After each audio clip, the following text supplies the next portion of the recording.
Alright guys, we're just going to do a quick relative compression test using the Hscope app on the Android tablet. I don't know if you've seen in my previous videos, this is the one with the valve timing off with the stretched chain. So we're just going to see if we can see it with a relative compression test and prove how valuable that test is. So we'll just give it a crack. I'll take you to that screen now. Alright guys, I just want to show you with the importance of relative compression. We know the valve timing is way out on this engine if you saw my first video.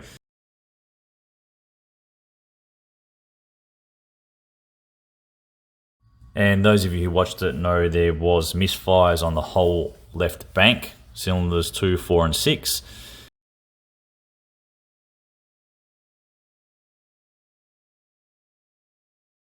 As you can see from this waveform, every second cylinder is down on compression.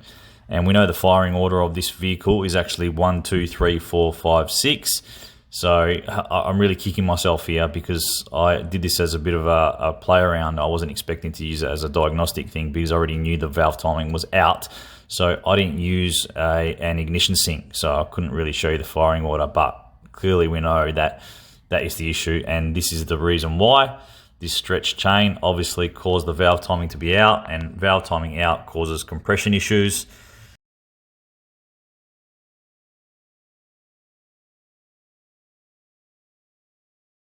So the repair is now done, and we're going to do the same test now to prove exactly how good this is.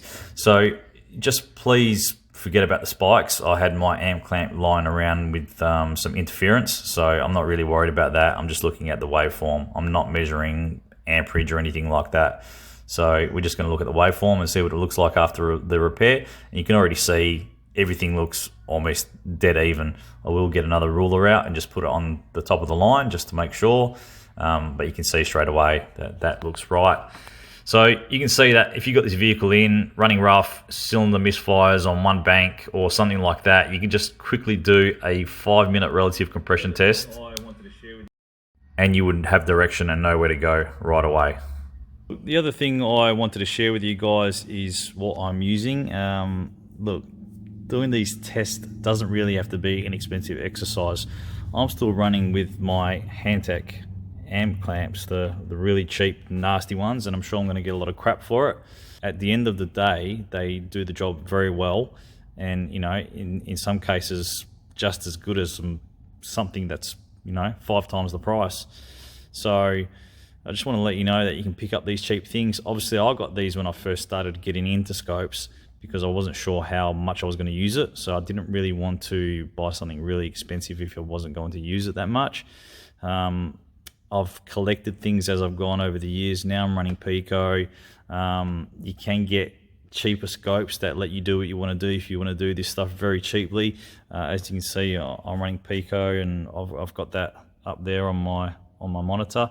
But look, I run the Viso when I want something really portable. The Pico is good when I've got it on the trolley and I've got everything here. I run my Hscope app and my little Lotto USB scope off my launch pad when I want to be mobile and I want to take that with me nice and quick. So there's plenty of ways to do this. Please don't be discouraged from getting into scoping because you think it's expensive, because it's not. There's many cost efficient ways of getting this done. So getting into scoping is really going to help you with your diagnosis on cars. It's really an advanced way of looking at problems that arise.